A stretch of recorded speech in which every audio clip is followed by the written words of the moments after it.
Welcome to Show Me the Money Rugby League TV. It's the full 80 minutes with myself, Mick the GameCaller Gledhill. He's back. I'm back. Guess who's back? Craig Show Me the Money Harrison, Jimmy Mack and Joe Me the Money. I just want to start by offering an apology to the loyal listeners and viewers of the show. I got a little bit wasted last Sunday night after the Leeds versus Bradford game. Listen, I'm a good, honest Christian, good Catholic lad. I'm not afraid to admit that. I saw Craig and Joe around the back of the stand at Headingley. You've never seen me round back of the stand. I saw you round the back. What are you doing round back of the stand? No. Where they all disperse, that's what we'll say. I saw Craig and Joe round back at stand. I said, right, I'm off to go do my interviews. I'm ready. I'll see you Monday at 10 o'clock. Little did I know that when after I'd done my interviews with Mark and Rowan and Chev and Tom Holmes. There's a slight pokey in there, Mick, because I think as we walked off, you tapped me or you said, Joe. As Dad's walked on, I've turned around, you've gone, I'll see you at the bars tonight. Did I? You did, Mick. You went, I'll see Viaduct tonight, Joe. Whoa. Let's have it. Well, let me just say this.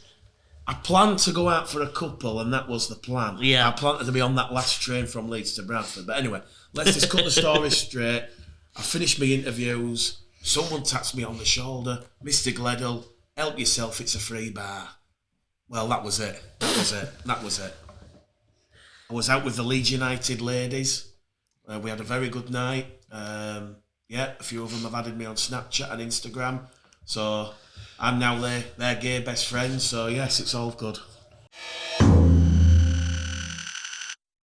So yes, a public apology.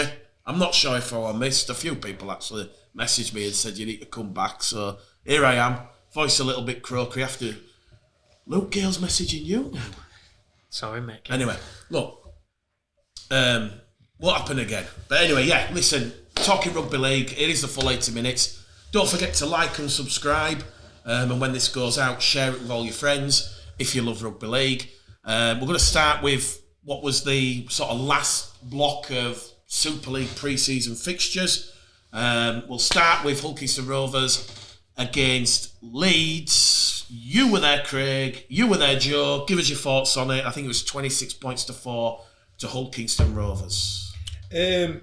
First of all, we did 2 games at the weekend, so I'll let Jimmy preview the Warrington one, because Jimmy gets he likes to have a little bit of toffee, just lately, Jim, and I'm a bit worried about him. So we actually watched the game at KR. The atmosphere, probably would you say 5,000 there? 4,000 something in the... Right, there you go. I probably didn't expect...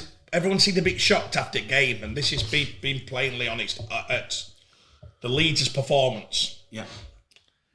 And if you've watched the previous Leeds friendlies, they've been very good in little bits, but they didn't put it together. And everybody's always said, as Jimmy did in the car on the way, well, the squad, that's the justification of saying, well, they hadn't had a full squad.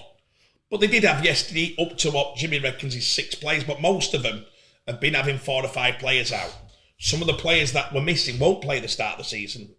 That's no doubt. I've talked this morning, so a couple of them... Through injuries. Yeah, through injuries. So that is their team. That's what it's called, a squad. That is their team. If they're saying Leeds with only 4 or 5 players out are going to get beat like that every week, God help them. Because they've got to be stronger than that. Even with 4 or 5 out, they've got to be able to be stronger than that. What did I think of the game? I thought OKR, the pluses, the centre... Toma Pasic. Absolutely. Opposite. Very small in stature, so you don't see it. Defensively, absolutely 9 out of 10. Yardage carries 9 out of 10. And actually scored a lovely try, so he looks like he can hit a line. I bet the KR fans are that, wow, we've got one, we might have one here. And he hadn't come over with a massive reputation. And pre-season, I went to watch a bit, and you watched him in training, and you're like, what's that? I can't see it. By God. He did. I thought the props did okay, the new lads. They did a great stint. KR rolled Leeds a bit, which what Matt Shaw said. We were shocked how much KR rolled Leeds down the middle. I went, again, probably not. That's just me. I thought I'd seen things in the first 2 friendlies that you think Leeds can have more. Plus, Jordan put one at... Jordan Abdul. put absolutely, not an Andrew Johns job, but not far off it. With Jordan at his best. He's slimmed down again. He's playing left, right. He's zimming across line. He's hitting lead run. He looked the part. Jordan yesterday, kicking off angle, I thought, wow, he was excellent. Ryan Hall rolled back the years. I know we have a bit of banter with Ryan, and he keep away you. I want a new contract. Ryan, play like that. You're a legend at game. He can still do it. His carries out a yardage, Mick. He was carrying 10, 11 metres a time, and every time he got it, they couldn't do it with him. He's just too big. In fact, if he wants another 3 years, Ryan, get it middle with number 8 on, you'd probably get 3 years at that. You're probably athletic enough to do it and big enough. If you might not fancy that front row because of defending, but you've certainly got a carry. Yeah. I thought OKR were probably 7 out of 10. I spoke to Danny Maguire last night, and Danny said, really pleased that we got that performance in before the first game.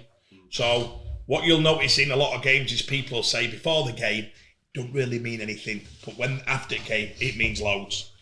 Danny were really relieved that KR and Paul rang us on the way back into the CEO, Paul Lakin, and he said, look, really happy how we played. The fans were buzzing, weren't they? The fans were absolutely singing non-stop. So there's a bit of buzz about it. When I said that they could finish in the top 4, I got 200 texts saying, when they got beat at Featherstone, bang. There weren't that many texts last night, it were like, I'm saying, no, I'm not, listen, it's a big call by me that I'm sticking to it. There's got a few things happen. Leeds, on the other hand, I said I wouldn't like to see Rowan if he goes into this game off the defeat by a KR after the others, and I'm thinking, can Rowan team talk the lads to say, it don't matter. That don't matter. It's all about what we do next Saturday. That's the truth. It is all about what. But he's got some selection problems there, because I've said this a lot, and hopefully this is said in a respectful manner. We're trying to do honest opinions so people don't critique it as in pull the punches. We're trying to be, not as Roy Keane, Gary Neville, but we want some proper opinions.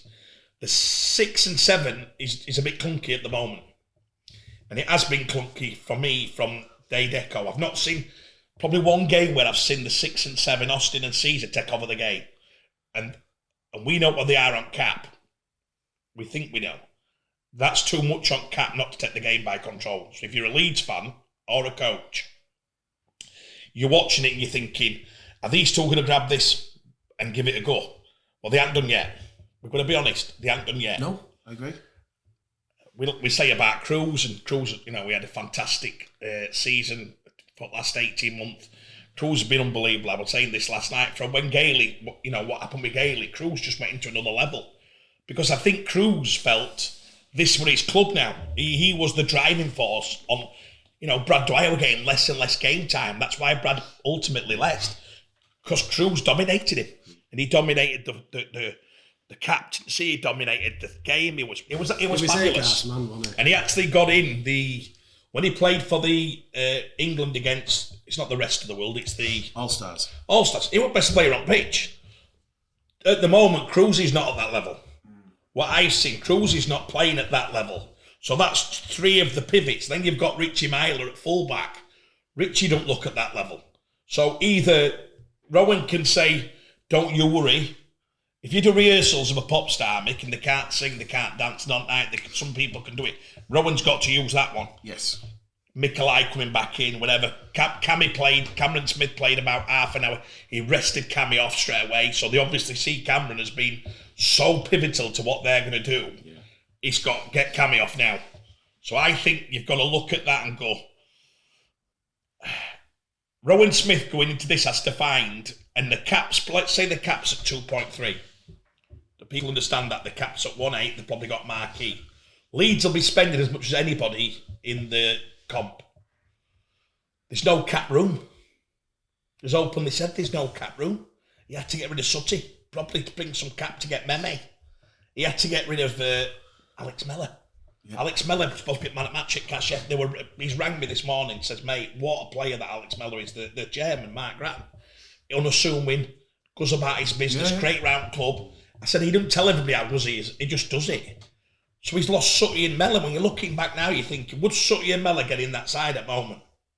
Well, Sutty 100%, yeah. Mellor. Well, Mellor, yeah, no Bentley. Mellor would be in, yeah. Same, yeah. we've not seen Bentos yet, so we don't know what James is doing. You know, he's little bits, so I don't know where that one's going. You're looking at certain ones, and I honestly, Mick, the bottom line is, I'll say it, that you're probably going into that big game next week going, Leeds need to get off to a good start. They've just got in the final. Leeds are capable of getting in the sixth, then they're capable of getting in any final. Do you know why? Because the squad is big. And they've also ultimately always got great youngsters that can help. So once you get Leeds into that six, you've always got a chance. Historically, Leeds get in the six, they have a go. Don't disagree. But I don't like to think all year along they're going to just do that again, because the fans are going to get sick of it. The fans don't want to see Leeds go on that run at end. They're sick of it. They probably want to see Leeds playing in that top two all year. They probably can't do it. I don't think they've done it for that many years. That's the challenge for Rowe. You know, it's getting back to there, isn't it? Yeah, I've not seen it though. Last time they did that. No, my belief is that with Rowe coming in, and he's been very limited with what he could do player-wise, because there's some that were already definitely going to be there. So I think that for me, this next year, and even the year after, but to a lesser extent, is very much for transition. I'm all about Leeds Rhinos in 2025, 2026. And I know... You accept that as a Leeds Rhinos fan? I don't think we've any choice because of how it's been managed for the last 4 or 5 years. Yeah, and I just think that it obviously will take a bit of time to... Rowan's doing everything he can and more that's in his control, being really detailed, and everything you hear off the lads is, they love it, don't they? It's different, it's intense, there's detail into every area, it works closely with everybody. But he is probably looking at what he would like to bring into that squad once he's got some cap money. And then that's when I think Leeds start. I get you, and we all want that to happen. You can't do that as a Leeds supporter. No Leeds supporter can say, I'm looking for 25, 26. You'll be thrown out at stadium. But I think that if any Leeds fan isn't going to hope that we have a good year, they get into the playoffs and we have a good run, I just think that most people realise that Saints are still the team to catch, and Wigan are probably the only ones, maybe Huddersfield, but I don't think there's any expectations for Leeds to do anything than improve throughout this year. Well, they got to the grand final last year. Yeah, they did, because he had an amazing effect on team spirit. Why do you improve on that? No, I'm on about. I'd still think they'd fancy themselves in the playoffs, but during the year, I don't think there's any Leeds fans thinking, let's come top. No, you've changed that narrative. You've said in the six. Yeah, I'm saying to you, Jimmy, as a Leeds supporter, if you're there and you're a Leeds sponsor, you just got to grand final and you start the next year and go, listen, as long as we're getting six, that sounds horrendous. I don't think it does, because I think there's an understanding that for now, Leeds are still transitioning because of how it's been for the last few years with signings made. I don't think anyone can hope for anything than coming. Yes, third, fourth, brilliant, but get in the six and then have a go in the playoffs again. Yeah, I think the fact Rowan brought them to the grand final probably brought him another year on to whatever his expectations were anyway. You know what I mean? Coming back, let's say the higher ups at Leeds go, okay, Rowan, you know what I mean, 3 years we want to see, or 2 years we want to see the results. That grand final, getting Leeds to the grand final after the early start they had, probably added another year or two on to his time frame anyway, because they're like, well, you don't mean his job there, you mean what he had business plan wise. You don't mean his job. You can't mean his job because he signed a 4-year deal. Yeah, so you mean his expectations. That's it. Which also, no offence, kind of links to the job. I know that's a bit, but it does link to the job because you're expected to win at Leeds, aren't you?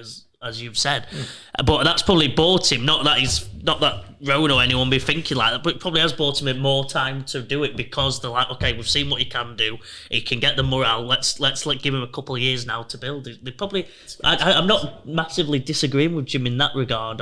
I think if as long as they make the playoffs, I don't think fans would be that bothered because he did it last year to a very good extent, didn't he? They need what do you think? They need to be seen. I think to summarise, I think they definitely need to pick up where they left off, and they need to be seen to be improving.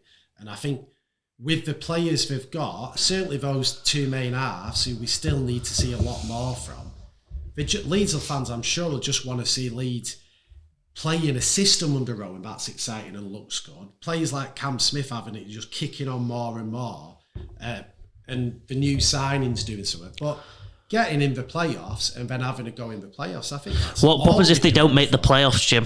I think that would be a really bad year. No, okay. But that's probably, and again, please take this in the right manner. That's probably, if you're saying that's where Leeds are, that's probably shocked me.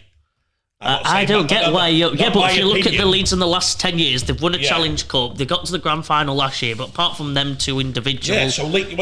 But no, then apart from them... turned into that club then? Apart from... Yes, over the last 10 years they have been. Wigan and that was that incredible that they made the that Rowan brought them to the grand final. Were that mind blowing? To be fair, that were that mind blowing based on early season performances. You would have judged that they've got no chance. I'm a tapping. Yeah, tapping. Sorry, I'm a tapper. Early season performances. You've got to say that was outstanding what Rowan did. We're not saying that. You probably got me wrong here. I think you're answering our question. We're probably all not saying. I think as long as Rowan makes the playoffs. I love Rowan. We can all I don't think they're as high as you think they are. We can all say Rowan. I think Rowan did an amazing job last year. He's doing an amazing job. Jimmy's mentioned the lads speak very highly of Rowan. Let's all do the Rowan love show. I'm on about saying if expectations as a Leeds supporter now is to get in the playoffs, yes, it is, and then have a run. That's it. That's just I can't believe that. I think that's understanding that Wigan and Saints and maybe even Huddersfield and God knows what Warrington will do. In my opinion, I think Wigan and Saints have to be accepted that they are where we need to catch, and Rowan's only still within his first year of taking the club after a good few years of faffing around with poor recruitment overall, or poor money, however you want to phrase it. I think it's, for me, with a bit lit of a Leeds on, it's like, right, here we go. Let's Leeds are going to start getting back to becoming a top 2-3 team and mixing it with the big dogs. But Leeds are, based on last year, they are a top 2-3 team. They're not, though, are they? They are. They're not. How are they a top 2? Because they got to the grand final. Yeah, but they got to the grand final on a brilliant run of form. Form's different to the whole season. If you looked at the whole season... Joe, hear me out. They went to Warrington, and as I said when Rowan was appointed, that he's going to play expansive, they're going to throw it around. They put 40, 50 points on Warrington. It was a Friday night game. It was unbelievable. Rowan probably overachieved. Rowan probably will admit, personally, internally, he overachieved. It come a little bit too soon. Let me make it really But if you're telling me now, Jimmy, Leeds are at 2.1, 2.2, are you saying to me that Mr. Hetherington and Mr. Smith and all the other people, Mr. Caddick, who are putting money in and partners in the club, they're going to accept we may or may not make the playoffs? No, they have to make the playoffs. No, it's not. Saying making the playoffs. I'm saying that's really not. I'm telling you now, Leeds, for mine, based on what I've seen and the young players, because Liam Tyndall and players like that, they're no longer babies. You know, they've been there. They've had a few seasons development. Leeds, and listen, if I'm wrong, please let me know in the comments. Leeds, for me, top 4 club. A top 4 club. Well, no, but that's where I think the difference is. I think the debate, I'm diving in. The debate here... Where have you gone on, Jimmy? I've got fifth. The debate is, I think this will be a cut-in view, and it might... I think on the pre-season friendlies alone, if you do that thing where you read way too into the pre-season... We don't. No, I'm not saying you don't, but I'm saying if you did, the question would be, are Leeds making the playoffs? That's the true question. They've lost to Leigh, they've lost to Wakey, they've lost to Hull KR, 3 teams that aren't meant to make the playoffs. And then they've beat Bradford. I think are they going to make the playoffs? I think if you make the playoffs with Leeds this season, with the squad they've got, and giving Rowan a year or 2 to get more of his own signings in and get over the ones that have been... How long did they give Dave Furner? Yeah, but Dave Furner didn't get to a grand final. Yeah, because he got 3 months. Yeah, I think people... And that was the vibe around the club. Rich Hagar won a challenge. If anyone reads that much into Leeds Rhinos pre-season games, with the fact that, like a lot of clubs do, they'll be working on specific things in games with a totally depleted squad from what they're hoping to have for the majority of the season, then that's up to them. But I'm not doing that. And all I want to clarify is, I'm talking about Leeds in terms of where they will finish, an expectation of where they'll finish in the league after the season. I think that Saints and Wigan are still the top dogs. And I think Huddersfield are in there as well. I think Leeds will be hoping to finish in that third at best, maybe fourth or fifth, and get in the playoffs. Once in the playoffs, of course, any team that gets in that top six will be able to beat anyone on the day. I believe that. And Leeds will fancy on their day, and I think they can beat anybody. But can they prove to be and expect to be the top one or two teams this season? I don't think so. And I think Rowan will be judged. And in next year, and certainly the year after, if Leeds are not aiming to be the top 1-2 clubs in 2025-26, then it's a case of how are we still struggling to transition after that period of amazingness we had? Because they have, for me, got it wrong over the last few years. But now, believe in Rowan and believe in what he's doing, and the next period of recruitment, the two halves, who I'm sure will have a decent year and he'll have a good year, but there's no doubt about it, they are not the two players that we saw arrive in Super League a few years ago. The Blake Austin of Warrington Wolves is not the Blake Austin Leeds have got now. So how Leeds replace them halfbacks is going to be the most important thing, and Myler as well. So you've got three players coming to their latter years, and if Leeds don't get that right, I don't think they will be back in that top 1 and 2 in 2025. You've said something quite good. You said this, Mitch. So Mick, this is where I'll try and get my point on that is, we threw it at Bradford. Mark Dunning's had 3 months in job, 5 months in job. We're saying Bradford can win it this year, and suddenly the fans are, right? Whether they do or not, the expectancy now, let me finish. I don't think anyone's thinking There's Bradford a lot of people saying that. No one said that. Me, I did. You're the only one. Yeah. Well, I'll say it again. Bradford, if Jack Walker were fit, Well, let me finish. The bookies have Bradford third favourites. Well, let me finish. So the bookies should be think thinking Bradford. they can win this comp. That's what I called it out 2 months ago. Yes. So if we think after 3 months, Mark Dunning should be thinking, let's have a go, we can win this. 100%. I'm saying that has to apply to Rowan and Leeds. Correct. Because you're one of the biggest clubs in the world. No, You're spending just as much as anybody on the cap. You've got the best juniors in the world. Where can you not say that? So if do I think Man United football can win the title at the start of this year? Did I think Arsenal could? No. We all thought Man City and they were going to win it. Everyone. Maybe Liverpool. You would have put Liverpool every second. Man City and Liverpool are better than everybody. That's what everyone said.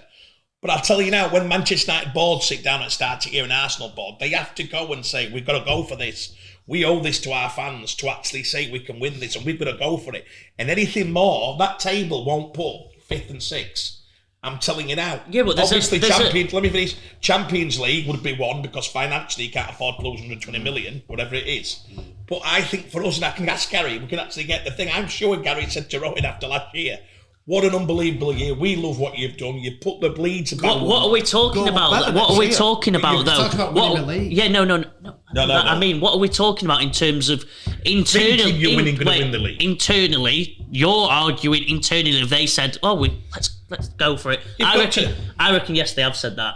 But I reckon fans' expectation, which normally means if someone gets I don't want to say 5 because I don't think Rowan's, but I mean like in terms of the whole thing, it's normally based on what the fans think.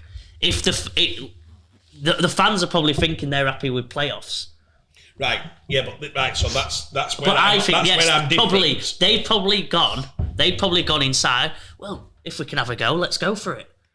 I think you're right on that point, but the vibe on a judgment of a coach is normally done by the fans. And are the fans happy with a playoff spot? I think the fans would be happy with a solid playoff spot. Well, that's how if the mighty Leeds are thinking of a playoff spot after finishing in final of a grand final, and then they had a lot of young players. Let me finish. Who are going to get better this year? You're going to go Mikelai another year, Cammy another year. You've got 7 players, Harry Newman playing. You've got this. Surely with that squad and bringing in a couple, you're going. We can win this. Surely that conversation happens at a club like Leeds. Yeah, internally, yes. Yeah, I'm talking about my expectation and the fans' expectations on the bigger picture that I think. Wow. Because I think you've got to. It's that respect for where Saints have been and where they are. It's a big gap to close, and it's whether they really think over the full season on a one-off. You know, it's totally different. I'm not talking about one-off. I'm on about in that finishing in that top. Well, look, that was we probably spent a bit too much time on that, but that was Leeds and OKR, and for what it's worth, my Leeds Rhinos friends are really confident. They've been to one close friend of mine. He's been to all the games. He was there yesterday.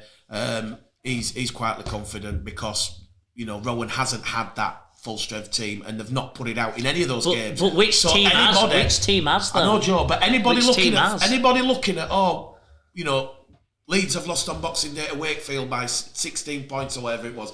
Oh, they've lost to this team by 20 points. They've beaten Bradford by 14. Look, what that team against Warrington is going to look totally different to anything that they've put out before. No, it won't. It won't because Mikelai's not going to be fit for the first game. Harry Newman's not going to be fit for the first game.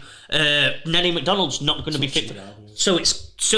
We've seen that team that played Hull KR is going to be very close to what that first game of the thing is. That's fine. There's not a single team. If you look at Salford's team, Salford were missing a few. Huddersfield were missing a few. Cass were fairly strong, but every team in every pre-season game have missed a couple. But that's just the nature of the league. I don't see a lot. I think most of them all season. But I agree with you. I think if your mates went to watch that game, and if it's the grand final plus a couple of signings, Meme coming in, they lost Sutton, they lost Alex, but they brought Meme in. They brought, what was the other side? There were two, weren't there? They bought Lazone in, they bought Daryl Alford's in, and they bought Lazone played well against Bradford last all Sunday. Be in. The Wigan player. He wasn't great yesterday, weren't they? James McDonald. Yeah, but I'm saying about Alford's. This is in a nutshell. Yesterday, Aledzki, Alford's, Nene McDonald, Harry Newman, and Alford's. You said Alford. Well, there's five. So Bentley. So there's 5 players out of their first 13. I truly believe that Rowan has used pre-season to try out people in positions that he might have to do at some point of the year. For a couple, it looks like it's going to be what he might have to do round 1. But I'm talking about Leeds with their 13-17 out will be a totally different entity to what we've seen. But that's every single team is not injuries every single I know week. we've got onto it, but the weird one, still internally at Leeds, when they're talking about replacing these two halves with young Jacks, obviously one is now to Gaten, they're still saying Gannon. And I've got to be honest, this kid, you know how much I think of this kid.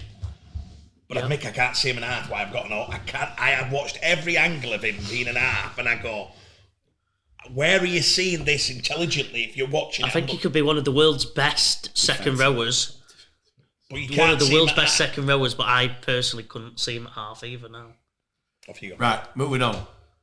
Castleford, Huddersfield, just quickly. I went at the game, 48 points to 10. We know Huddersfield lost a couple of players to injury. We know that was Huddersfield's first hit out.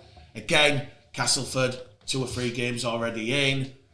I listened to what Ian Watson said. I think he was a little bit shocked and disappointed with what he put out there and what happened performance-wise. But let's not forget, there's a couple of clubs, certainly in the Championship, who've started the season cold. And that is what Huddersfield are going to have to do because, they lost the Bradford game to the adverse weather conditions. Obviously, Castleford have had this nice sort of bedding down. They've had quite a few, haven't they, to be fair? Yeah. Well, I think to be fair, when you look at Castleford, there's been a lot of chopping and changing at Castle. They've had to have those games to bed everybody in. But I don't think it comes as too much as a surprise, that scoreline, because like I say, Huddersfield, some of the big hitters who participated in the World Cup were still missing. We know they play Dewsbury this weekend, which is probably going to be a bit of a blowout at the John Smith Stadium. But Castleford, I think, you spoke to Mark Grattan Craig. They've answered the critics. If there was any criticism or critics going into this season, all of a sudden they needed it. All of a sudden, that result yesterday, and I saw the highlights, and you're watching it all come together. You're like, wow. I think if you're sat there and you're deciding, I've certainly gone quiet, didn't I? Huddersfield winning the league, but I'm sticking with it. But that question's not about you. So no, we're talking about Cats. You get a bit jealous. Star of the show, Craig. We say the full 80 starring Craig Harrison. Well, to be fair to your dad, he has been on the phone to Mark Grattan, so he can give us a bit of cast feedback from Mark. If you're deciding whether you're going to get a season ticket, which Mark's very much on that spectrum, and then you've got yesterday's result. Them all might have been 3/4 in, now they're fully. Yeah, so I've never seen Mark. Mark's absolutely chuffed to bits this morning when, now, we've just mentioned the Leeds thing. If they'd have got a bit 30-0 win yesterday, you don't motorway, everyone's got a spring in the step. Castleford have. They were fantastic. I heard McShane was supposed to be back to his pivotal best. Mark said the 4 or 5 players he stood out, absolutely did stand out. It was absolutely over the moon in certain positions. He went, Craig, wow. He mentioned Mella, and that's a show me plug. He mentioned Mamo, I think, on the wing. Yeah. He mentioned, Gazwood, he said, played with a cigar, absolutely class above. And he said Elverts at fullback was absolutely Evels were absolutely spectacular. So all of a sudden, Lee Radford is in there going, wow, we're on here. Good for Cass. Huddersfield set their stall out with the squad and let it be known, I think, before that this wasn't going to be judged upon. It wasn't like watching Hull KI. If Hull KI had got beat yesterday, honestly, you would have, whether they'll admit it or not, you'd have been booted, have been going in because they were putting their best side, which is they could possibly get to try and win that game. So they were all out. Huddersfield have just gone 40%. Yeah, let's have a look. Can't come out to Leeds. If Jimmy's saying what about Leeds saying they're missing 5, Huddersfield were missing 7 or 8, so we can't read too much. But they let it know before that, didn't they? Rowan didn't say, right, this might not be our starting side. This is definitely nowhere near Huddersfield's, anywhere near 100%. They saw it with the squad. So I think Rich Thulis rang me and said, it's going to be give a couple of people a chance, and that's the way it is. Listen, great for Cass. Huddersfield, you tipped him. He's tipped to us. You tipped top 3. No, I've got. I think there could You've be got top 3, 3. 4, 5. Yeah, I had Huddersfield top 4. You've got top 4. I've got top 6. So I'm probably a little bit below you. So let's get it. Be a play. I've got Huddersfield in that bracket with Catalans and Leeds battling it out for 3rd because I've got Saints top, Wigan 2nd, and then I've got Leeds, Catalans, Huddersfield. Those. I know we've got Warrington, but I listen. We'll go on to Warrington in a minute with Jimmy in the league game, but I don't quite have Warrington there yet. I know a lot of people saying, Powley and they're going to hit the storm. I just think because last year was so poor, and I know there's been a lot of transition at Warrington. I still think Warrington are going to need a little bit of time to bed in before they hit the ground running. Warrington will be there, and if Warrington are in the playoffs at the end of the season, you don't want to be playing at Warrington because then it's going to get better as the season goes on. If you've got Leeds, listen, simple as this. We've all just been commenting. We've got Liverpool, we've got Leeds in the top 6. We've got Huddersfield in the top 6. Yeah. We put the gimmies at Saints and Wigan. Yeah. Yes. Then most of us have got. Warrington. Then you're looking at Warrington. Catalans. You haven't got Cass in it. No, not this moment. No. I've not got Catalans. I think there's one spot up for grabs. I think there's a top 5 in Ben. There's one spot. Which of obviously your Hull FCs, your Hull KRs. I think Catalans are in that 5. You reckon? 6th as well. Yeah, I've got Leeds, Warrington, and Huddersfield as well. But anyway, moving on. The last thing on Huddersfield is they have got that extra week. Yes. Because they were due to play St Helens first game, and obviously that's no longer. They're now playing Warrington. They've got the Dewsbury game. I think the plan was to run the kids, but now after losing that game. I think Ian's going to go first half full blood, and don't be surprised if that's 30-40 at half time, and then obviously the kids will. Well, I think put it this way: after losing a game that was lost to the bad weather, I think there'll be a stronger side out. 100%. Warrington beat Leigh on Saturday. Yeah, we all went down to support Currie's testimonial. 12 years at the club. Just quickly, your thoughts.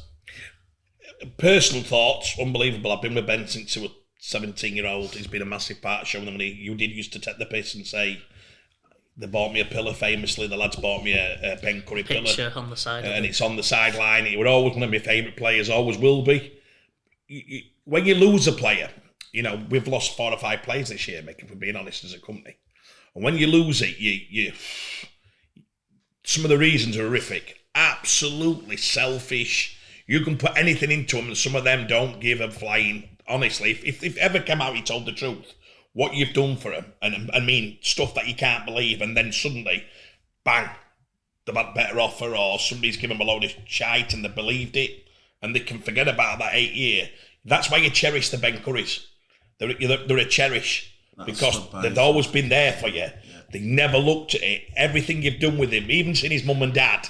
I got quite emotional when his mum, I had a hug with his mum and his dad, and they said, remember when you first came, and you talk about little things.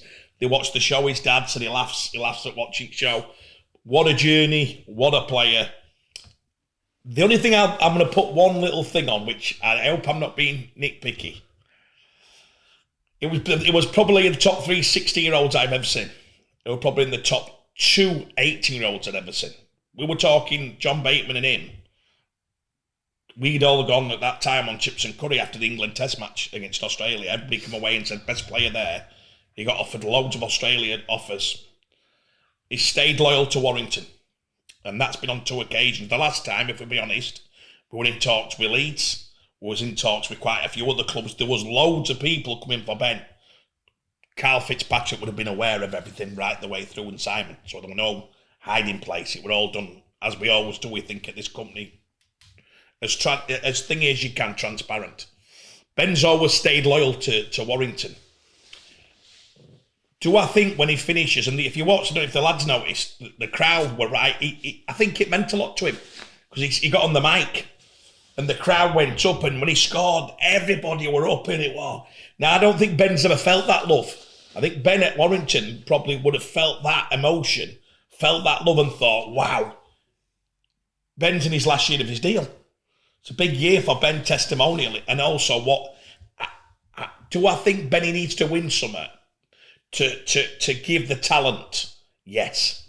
I think Benny needs to win something and not just to challenge come. I think a grand final for Ben Currie is the minimum expectations of a player of that ability. When he didn't get in the World Cup side last year, he had a lot going off. He had a new baby. He got married 2 years before. Warrington have not been hitting the straps. They had a shocking year, Warrington. Yeah. So he's and then they've gone Ben Currie. We saw on Saturday the ability of Ben Currie. The one just before we got offered, Mary were actually picking the man at match. We were going to get to Ben anyway. But the minute she said it, he went bang half thing, offload, gang, try. 2 minutes later, step inside, bang, bang. Probably got the most talent of any back rower. And again, I'm not going to go too big. Don't click this, whatever you do. He has got that absolute Elliot Whitehead reading skill-wise, athleticism, to be one of the top back rowers ever in Super League. But I think there's 5 years to come, and I think he's got to go up another level. That's a challenge. I think Benny needs to fulfil. He had them 2 shocking injuries, and how mentally he come back from them. I've got so much praise for him. 2 ACLs, that and anybody, that is a lot. He took it in his stride. He came back, but for me, Benny's got to get back in that World Cup squad for France. I think he needs, and he almost deserves, Warrington to have that year, don't they? You know, it's a bit like when Mac are missing out on the World Cup because of Cass's year last year. Yeah, you know, the loyal players who've obviously had good times with the clubs, but they've also been victim of the team's underperformance. Not what happened to Warrington last year. If they have a totally different year, Ben Currie's a big part of it, he probably is in that England team. So it's almost like, you know, we'd all love to see Warrington have that great year. And for Currie, would probably be one of our biggest motivations, wouldn't it? You know, it's... Right, I'd say it's been 12 years for me. You'd love to see him finishing it. You know, not finish because there's so much left in the pan. On the performance, best 25 minutes I've seen all year. Where does that put Warrington? First 20 minutes. Are you accelerating Warrington further up the table, or have you still got him in that top? Chris Chester rang me this morning. He said, "Did you go to the game?" I said, "Yes." He said, "How good were that first 20 minutes?" I started laughing. I goes, "It was unbelievable." The first carry, Mick, they've kicked off. I can't remember the player, and he's got it. The new Aussie signing for Warrington, and he's set off, and you're thinking, "No way, he's putting handbrake on." He never. So first collision, Chelsea goes, "Did you see it first collision?" I went, "Yeah, unbelievable." That first, it died off. They couldn't keep that up. Yeah. There was no way they were keeping that intensity level. There were 3 scuffles, so it meant a lot. You know, you say friendlies. Well, this was a testimonial game. The kitchen sink went in. Yeah. Chelsea thought that they controlled the forwards. He thought Leigh were getting on top. Yeah. From their perspective, he thought that's where they had him. He said Lammy then made a few changes, which probably, you know, rest him. So they were really happy with what they've done. I bet your pal, they were overwhelmed because let me tell you, the lads tell you better than me, but them Aussie signings, Mick Howe probably go in there thinking, not another Warrington Australia. No, I'm thinking the 300,000 or 400,000, and is he worth it? It's early doors. But it looks like it. But Maguire's got footwork and pace and he's an animal. Absolutely kitchen sink. The lad who played the minutes. Paul Vaughan. Cap off. Walked up. Look, Big scary bloke. we all said, Mick, how fit they look, didn't we? We couldn't get... Do you know who looked fittest? The Wigan lad who went to Catalan. Gil Dudson. Oh, my God. And, I know I've done a bit of research on this. You know what they said? The conditioner who did the 18s is now the conditioner of the first team. Well, we said Warrington 18 was the fittest club we've ever seen. Yeah. And if you watch the 18s, who knows all about it, we're saying, are these fittest bunch of kids you've seen? Well, he's been made up.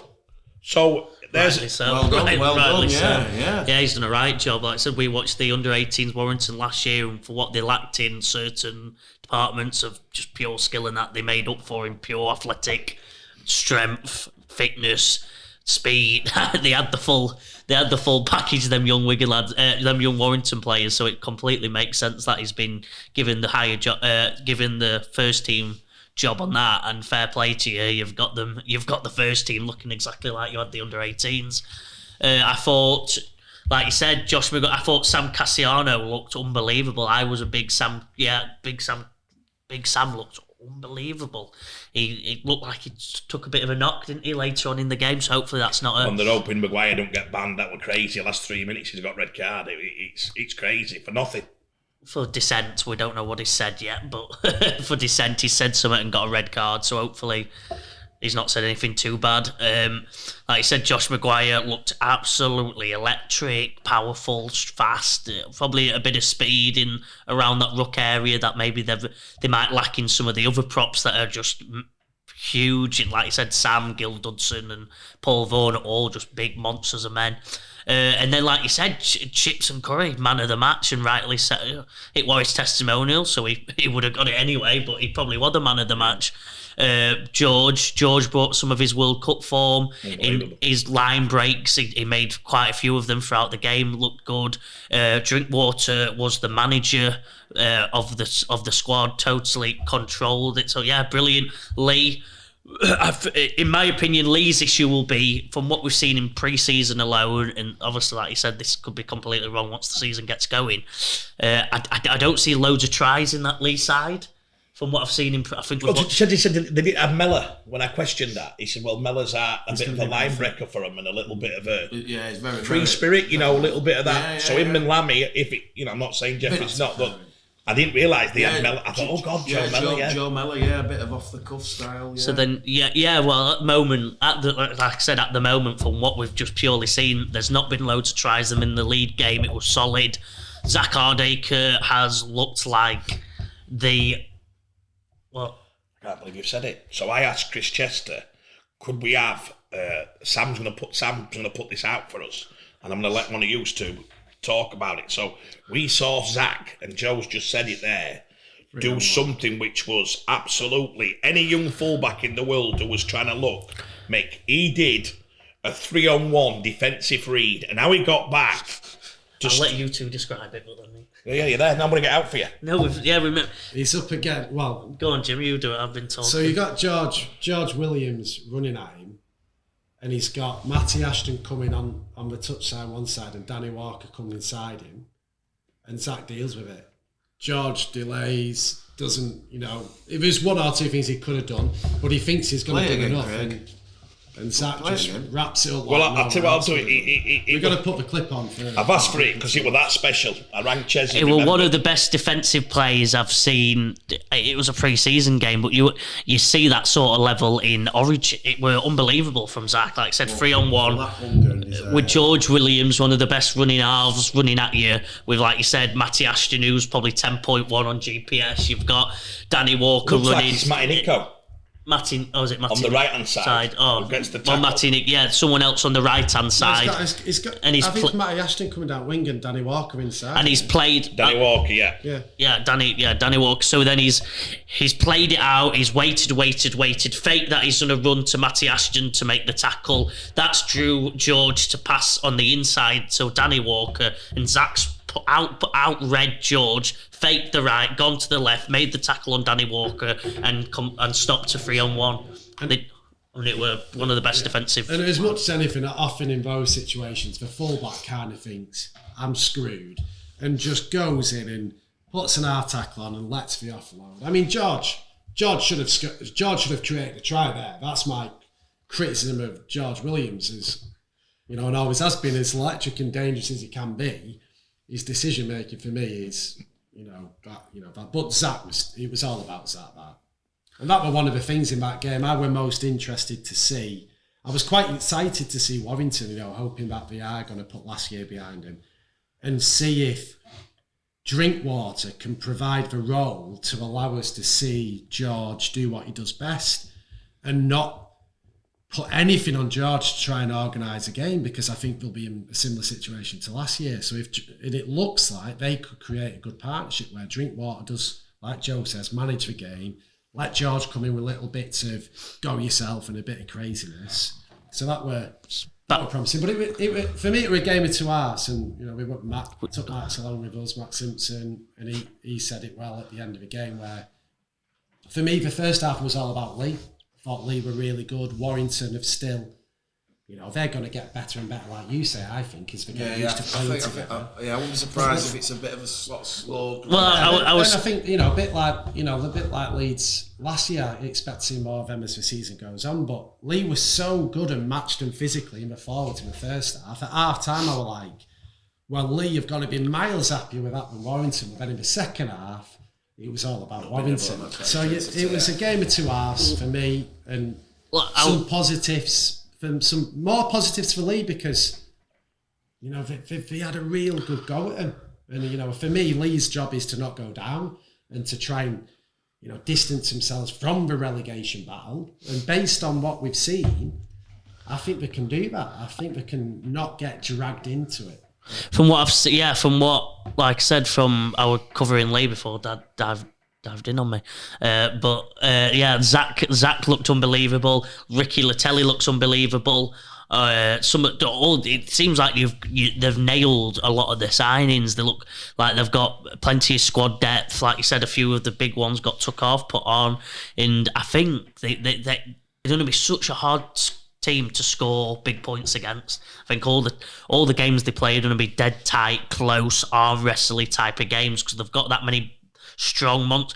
They were put in these, even though the Aussies for Warrington played really well, how many times did they get put flat on the back in the tackle? Quite a lot of times. It was a Mone. Is it a Mone, the 8? Yeah, a Mone. He was just whacking at all of them for fun.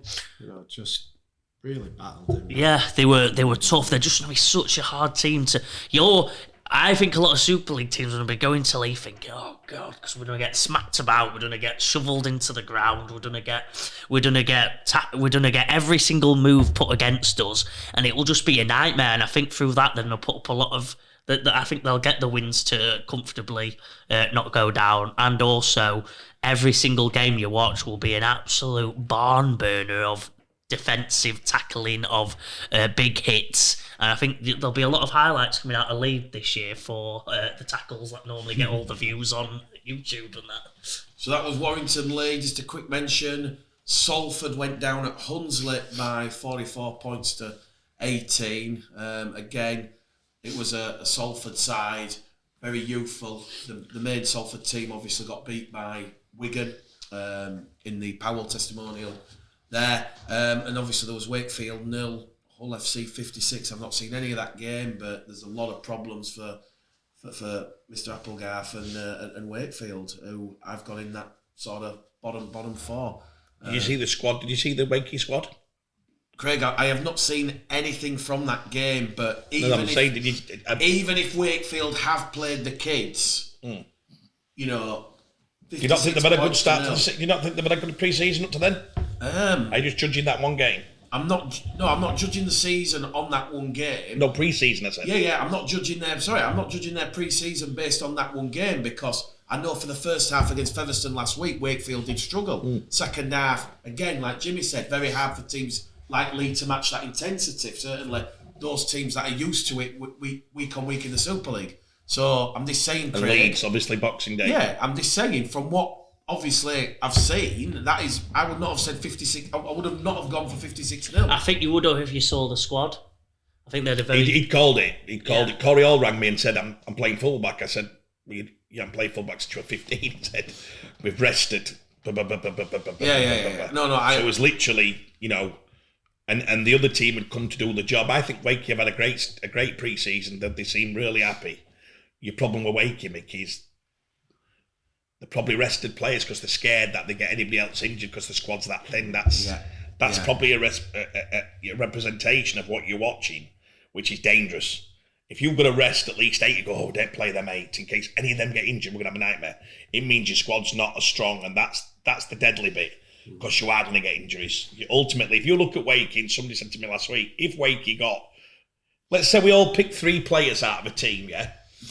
Say me and you was playing fancy rugby league. I think Joe's going to do one lately for the thing. And I was allowed to pull 3 players out of Jimmy's team, 3 players out.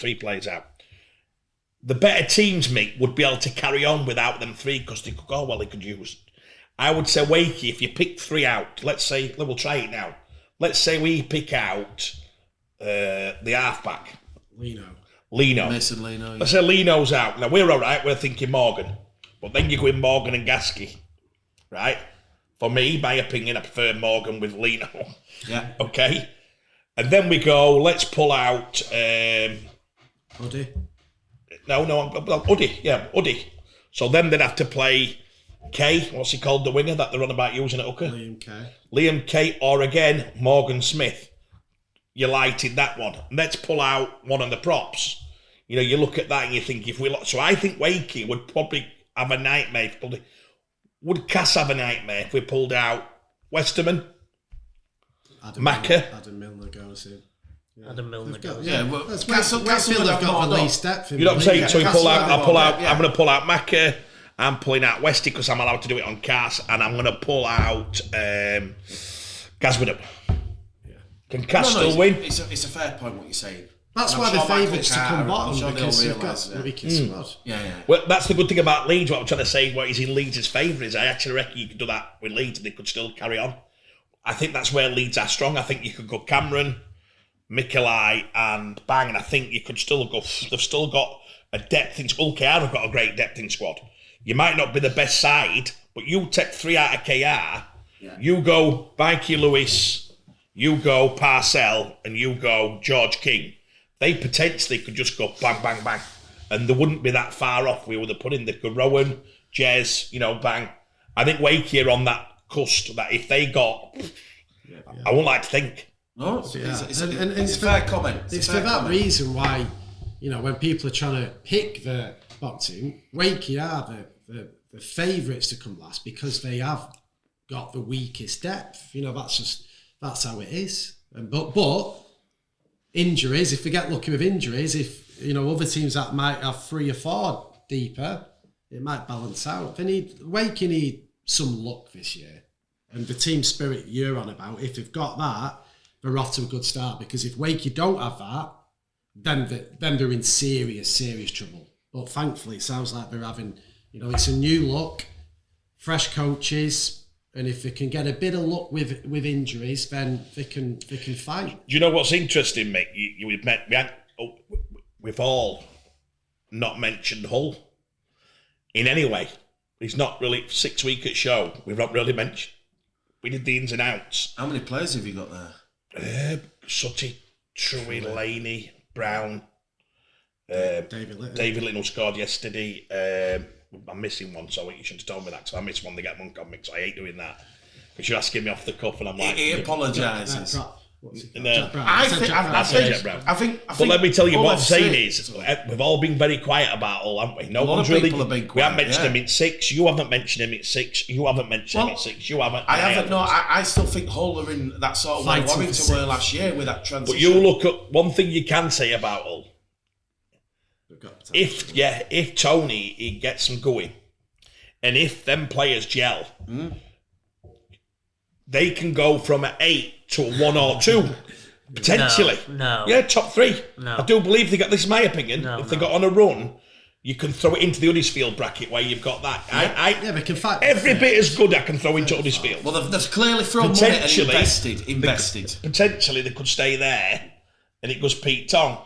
But you've got to give them one thing. You would have the word potential against them, because if they do it that run, and if them forwards get over top of you and the back start to play. Somebody said to me, I give a little one about what we do last week. So David Litton rings me, he's talking to me, and we get into it, and he said, how good Sutty? And I said, yeah, we're talking. And I said, he's asking me, little bits, and we got into a bit about how Sutty'd leave Leeds and because of the cap. And I was thinking to me, said there, putting Sutty in there, you say what's them signings that people have made a big thing, because they said Ryan Hampshire could be a good money boarder, and he could be one of the best signings ever, in my opinion, because of what I'm trying to explain to people, Mick, there is, because of the salary he's gone in on, and because of what he could do to a team and what he's got in his locker, it could be a great... Are we saying Sutty? True, he's not back yet. We've got another 6 weeks. They haven't seen the Maverick yet. But if they see the magic come, but you're looking at them and I'm thinking, God, they could really gel in little areas and go, wow, they potentially got one of the best packs in comp. We haven't seen Tex. Well, they played, by all accounts, he played at Sheffield and he played yesterday. By all accounts, Clifford and Texar were very good yesterday. Got you. So let's say they look good when he win 50. Let's say they gel me, but Sutty will be right in there as one of the best signings I'll have made in a few years, because Sutty's just so unassuming as a character. I can't explain to him. Alex Mellor got mentioned this morning. Sutty's exactly the same bracket. Don't say a lot. He's not wanty. He's never going to knock on coach's door and say, hey, coach, why am I not playing? Do you get me? Brilliant route, lads. So your moral's good. No, Davey goes, his game awareness is second to none. Played rugby since he's been 8-year-old. At a top level. Same as Mello, 180 appearances. Do you get me? So you look at him now and you go, and he was a form player for Leeds in playoffs, by the way. He was. He could be one of them. Again, don't clickbait it. He could be one of them, Liam Sutcliffe, at end of the year. You go, wow. He's just signed a 3-year deal at all, and you go, he could have been one of the best. Because I put him, the Ben Currie thing. I think Liam's a bit like that. Have we seen the best of Liam Sutcliffe? When Liam Sutcliffe was 16, if we'd have wrote out his 12, 15-year career, I'd have had Ben Currie England, Ben Currie Grand Finals, Ben Currie one day going to Australia. I certainly would have done the same for Sutty. Do you know what I mean? And you're looking, Sutty's lucky how many Grand Finals he got 2. I think he's got 2 in the Challenge Cup. Never played for England. You know what I mean? Yeah. Never played for England. Has he even been selected near squad? Probably not. Bit scary when you think about it, because you don't survive at Leeds for 10 years at the age he did, unless you're top level. Whereas Stevie Ward were talked about in England camp straight away. Yeah. Poor old Liam, because he's like Alex, they don't get mentioned. Stevie already knew how to get that reputation about himself. He knew how to play that. He knew he was the new Kevin Sinfield. Liam's one of them who, when Pressman comes, he's off. He's hiding behind door going like that because he don't want you to say, but you know when coach says, this kid can play, he's got his head down and he thinks it's a bit daft, he's going, do you get me? Yeah. And I think Sutty were unfortunate in a sense. There was a lot of talk for him coming through, he killed junior rugby, he killed academy, and then it was like, right, we've got the next Leeds standoff. That was the expectation. He was going to come through as a standoff. And he got chances there, and it never worked out, for want of a better term. He then found his home after being moved around, and he played at fullback, didn't he? I was thought 13. I was thought 13. 13, he had to go there. That way, he was going to step into... He was going to be the replacement for Kevin Sinfield at one point. When he finally found his home at centre and created that partnership with Ash Hanley, that was exceptionally good as any outside Saints for that period of play together. That's good as for me. Yeah. Then he almost immediately was required to help out at half again and at fullback. So he never got, and a bit like Currie at Warrington, he was involved in that period of Leeds where it was all on the rocks after, the lads left and then finally Danny left and then the transition. So he's been there through it all, and he could probably write a better book than anyone because he's seen the highs and the lows at Leeds. But he never got that 2 or 3 years as a centre with Ash Hanley creating one of the best partnerships in Super League. He's one of them like Mellor. Gailey goes in, the first thing he said is Sutty's class up. They do, there's certain players have the ability to be very unassuming, but they realise how good they are. I'm sure Bradford, every team's had him, haven't they, over years. You go, wow, he's better than... Unsung hero, because like you say, and he's unselfish. I love centres whose main objective is to set up their winger and not go himself. So take Harry compared to Sutty. You can't fault how good Harry is at centre, but Sutty is... You're not playing outside, are you? No, you won't want to play outside. Whereas Ash Hanley, I bet Ash Hanley's favourite centre he's played with is Sutty. I'd be sure of it. Of course. Yeah. Moving on. Championship return this weekend. We'll start alphabetical. Well, we've missed out half at Super League. No, I haven't. We're done. Wigan. We mentioned Wigan. I mentioned St Helens being pushed by. Let me finish with on this though before we go, please. Is let's put pre-season doesn't mean anything. Exactly, it doesn't. No. Let me finish. That's the left. I'll put you the right. You're the right. I think it does. No. Look, when you get a scoreline of 2 Super League clubs, even if Wakefield have rested some, of 56-0, same with Huddersfield, 48-10, you're telling me those head coaches are happy with that? Clearly they're not, Craig. No. So let's put the right-hand side, the left. You've got the right-hand side, say, don't take too much note of things. The left side, do take notice. I'm more left than right. Based on, we've all had a month of watching them now, guys. I got told off Paul Aiken last week, rang me, giving me the rollicking of all rollickings. Why have you changed your mind about Wakey? You made this comment that I said, well, I didn't really change my mind about Wakey because I believe they might do better. But last week I made a big play about them being better than what I'd said. Yeah. I think you thought I was meaning, I don't think KR. I think you thought I was wobbling about KR. As if to say, you think KR are going to fix there, and then last week you've got a bit jelly like, maybe I did. If we're being honest, maybe I did. Maybe I looked at Cass and thought, oh, guys, before we finish the Super League debate, and he said, Paul said, it doesn't look good viewing if you change your mind. I disagree. I'm going to challenge Paul on this. I think that's what pre-season's for. I think form on horse racing is for you changing your mind. You see a little bit, you think a player gets injured, he makes that, and you go, oh, there could be a new signing like we did. We all sat there at Warrington suddenly. I'm a Warrington fan, and I'm not changing my mind slightly. I wanted to see what Maguire's legs were like. Well, I saw them, and they're all right. I wanted to see whether the other lad could do big minutes. He's huge. Gil Dudson walked past us. I'm like, George Williams getting freed up. Ashton looked electric. So here's one for you. And your big man, what's he called? Your man? I see, absolutely in that system. Yeah, he's carrying it. He's carrying it one-handed. So I'm going to say to you guys, and I want us all to stick on, because this is the last chance we're going to get. There's no changing your mind here. Yeah, let's have it then. Let's have your 6. Top 6. Let's have your top 6. For the people who are watching, please load to comment. This is the last chance you're allowed. You can nudge a bit from last time, but I want to give us the 6, and I want to give us the one team that's going to get relegated.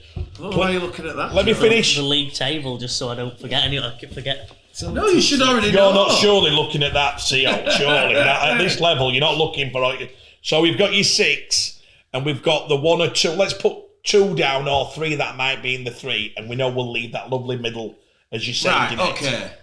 Yeah. Here you go. St Helens top, Wigan 2, Sam, can you print this out? 3, Huddersfield 4, Warrington 5, Catalan 6. In the mix to go down, Salford, Wakefield, and Castleford. Salford in the mix. One of the biggest calls in the history of the full 80 minutes. I don't care. I stand by my convictions. Just Sam, has he changed any of that from when we did it 3 weeks ago? No. Is that the same? My relegation thing's still up there. Look there. Salford, Wakefield. They're all up there. And he went quite. I did. I've got Lee in there. I know he changed the one. Derek's promised me a box.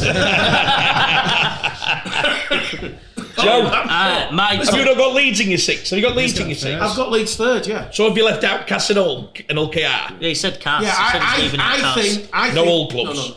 I think Hull FC, Hull KR, Castleford, they're going to be in that mix with Warrington and Catalans, but like we've done with the Championship preview, you can't put them all in, so some are going to miss out.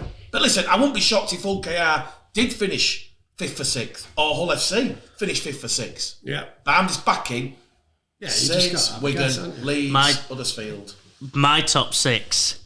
First place, the Huddersfield Giants. He has to go first because you I'm don't want people to slaughter him on. I don't mind. Nick's just done it. All right, okay. Look, you've got to In do order. Yeah, you've got to do it in order. That's where the true. championship. That's where the true men are made. That. First place. You were made in Dunny. Oh, you. Who have you got second? First place, Huddersfield Giants. Second place, Wigan Warriors. Third place. Well, he's making that right big dramatic. Wigan Warriors. Yeah. It is a bit dramatic. Third place, St Helens. Fourth place, I'm changing. Fourth place, I'm having Warrington. No, you've got Leeds. I'm changing. No. You're allowed. Of course I'm you're allowed allowed. to change. it now.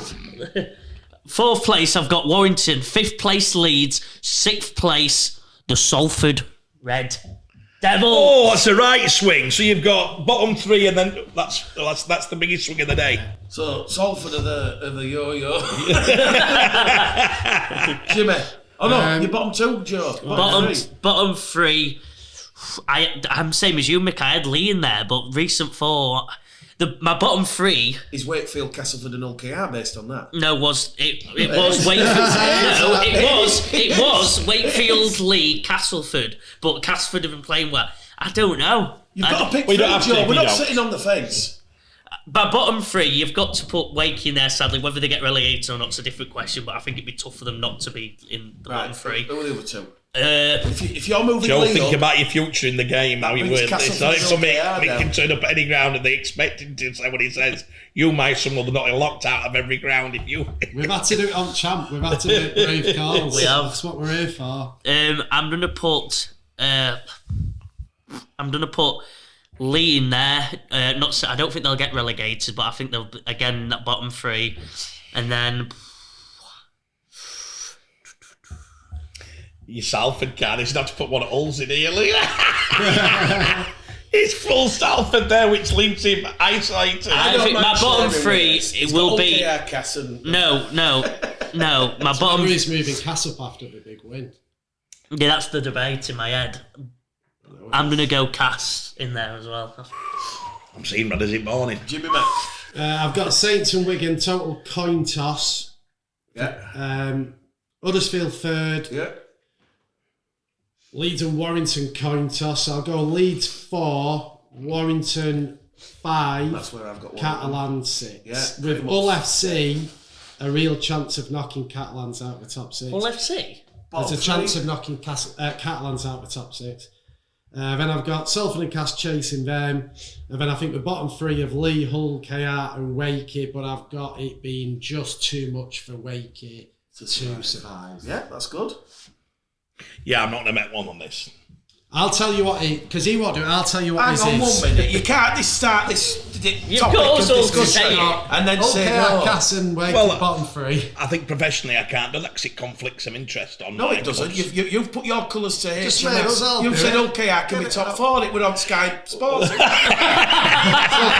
Harrison, you're top 6. You've got to give it. Oh, God. Right, I'm going to go. Six, You don't yeah. have to do it in Top order, six. though. I'm not going to do it in order Yeah, because I have to be no, careful. top six and Protect top me a six bit. playoff team. Top six, I've bottom got. Protect you a bit. You said, okay, I'm finishing 4th. I know, but I don't He's also want said them- no one's I- getting relegated. I don't want He's them up to and click. Irish. I don't want them to clickbait me. That's all. And I'm a bit Leading weird. agent predicts. Yeah, you know it. Yeah, you know. I just want right. So my 6 would be obviously the top 2. We know Yeah, Saints and Wigan. I've definitely got Warrington in there. That's 3. You've got OKR 4th, so that leaves 2. I've got old KR in there, which I've got to stick on. False mate. I've got to have. I've not So got. that's 5. So I've you've not got one more. Catalans in mine. So I've not not got a Catalans chance. in mine. Snuck in. I'm going to put. You haven't even said Leeds in there yet. He has. No, I. no, haven't. he's he not. hasn't. No, he's No, not. he hasn't. Warrington. He's got 1 gap left. I've got 1. Well, he's got 2 left. You've got Wigan, Saints, Warrington, Okay, OKI. He's got 2 spots left. Yeah, I'm going to put Leeds in there. 1 spot left.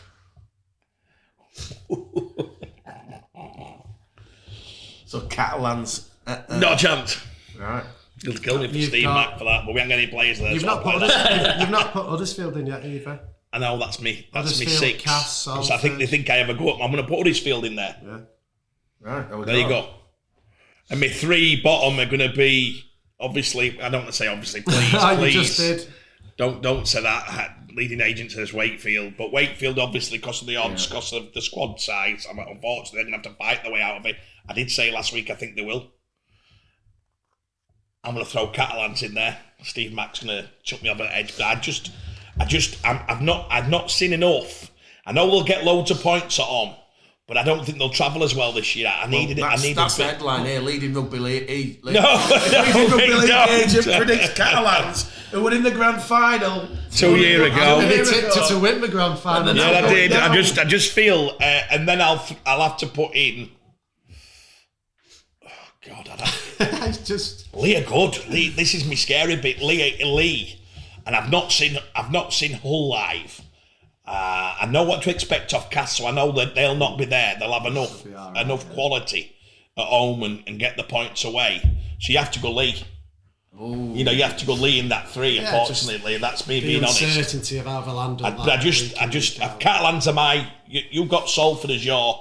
What's it called? Yeah, Yo-Yo Club. Yo-Yo. I've got Catalans as my Yo-Yo. Could finish in top 5, but I think they could also finish there.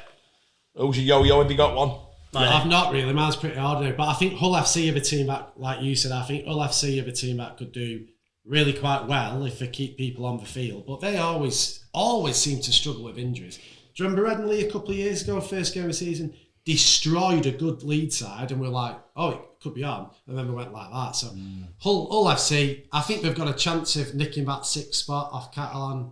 I think mine are Cass, aren't they? Like, I think if we're saying Yo-Yo, that I could easily see Cass making the playoffs. But then I think, as I described when we did the Cass ins and outs, I think they've got a lot of inconsistent players that can play amazing on the day, but then also can play. And so I've got Cass as my Yo-Yo, either bottom or top.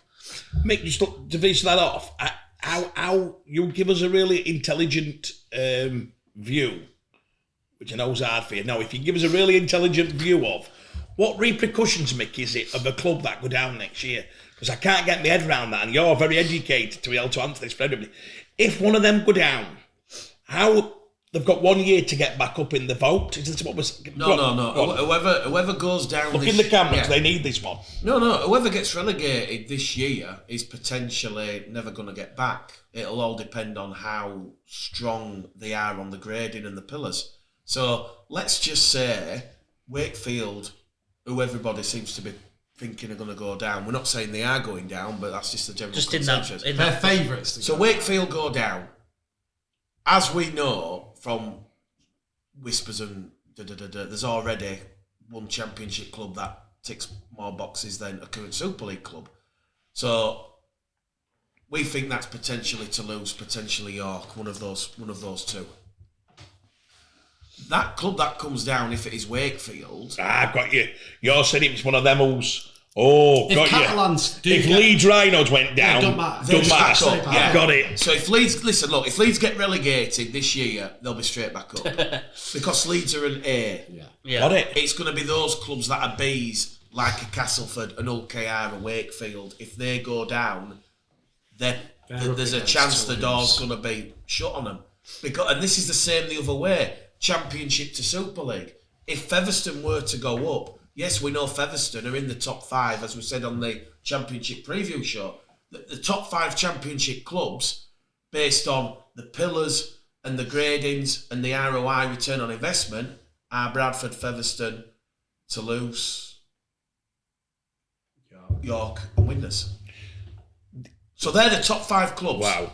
So when Sheffield... So really, this is really bad. So Craig... No, I'm actually more worried then. So Mick, why? If Wakefield go down this year... That's unbelievable. They will be matched against... Yeah, they're in bag of marbles, aren't they? But that's why they're building the stand. Yeah. Make you more about their stand. That's what I'm saying. This is the next question then. Can I just say something? I spoke to Matt Dwyer and IMG about this whole Wakefield are building a new stand. Matt was like, they can build what they want. We're not judging clubs on stands. We're judging them on the finances, on the crowds. Obviously, they are judging you build a new stand. No, they're not, Jimmy. It is a factor. Stadium is a factor.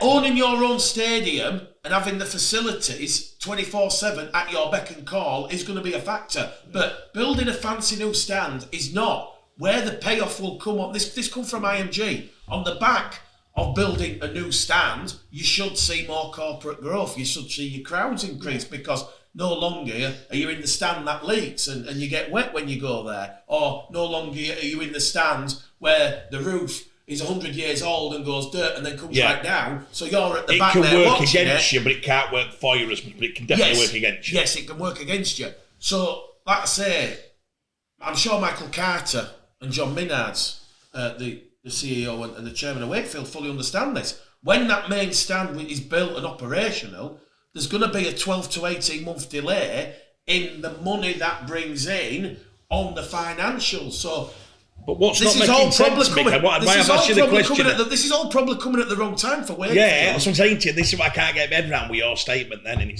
thank you for that. So, as we go into the season, Wakey say are at risk, right?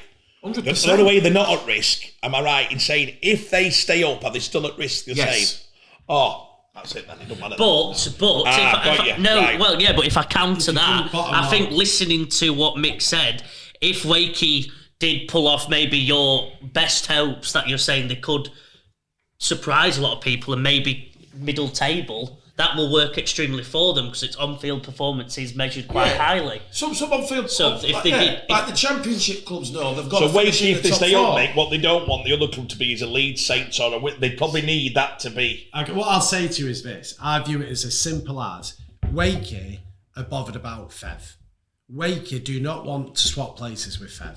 So Wakey got to try and make sure on-field performance will be the same because Fev will come right near the top and Wakey will come right near the bottom. Why need Fev to make more than anywhere else? Because that's not what I'm thinking about. Fev are the favourites to come up, and if Wakey get into a head-to-head battle for who's that last spot, that's what it'll come down to, and I think that's what they're worried about. If Toulouse do it, then Toulouse all bets are off anyway because they're a totally different prospect. They can't compete with Toulouse in certain areas. But the worst nightmare and I even mentioned Cass as well, for Cass and Wakey, is that if Fev come up, and then it's got to be a fight between who. Because once you're up, right, so let's say this, Fev come up, Bradford Bulls come up, yeah? Say Bradford Bulls come up, Wakey finish bottom. That'd be quite a swap that they probably wouldn't want to take Bradford out there. They'd say, well, Bradford match up everywhere, now they're there. Yeah, because... But if Wakey are there with what he also said, is Wakey are there with Fev, Wakey can say, well, we beat them in 8 out of 10 things, even though we've been using their training ground for 2 years. It's a proper fight. And probably one thing that probably would go for Wakefield... there's some marbles in back there. One thing that would go for Wakefield is the fact they've got an academy, because if you want to be a Category A club, you have to have an academy. So, again, London, Bradford, Newcastle in the Championship, they're already at a great advantage because they have an academy. Wakefield's nightmare is if Bradford win that grand final, because I don't think Wakey beat Bradford. On the vote. Wakey will beat Fev.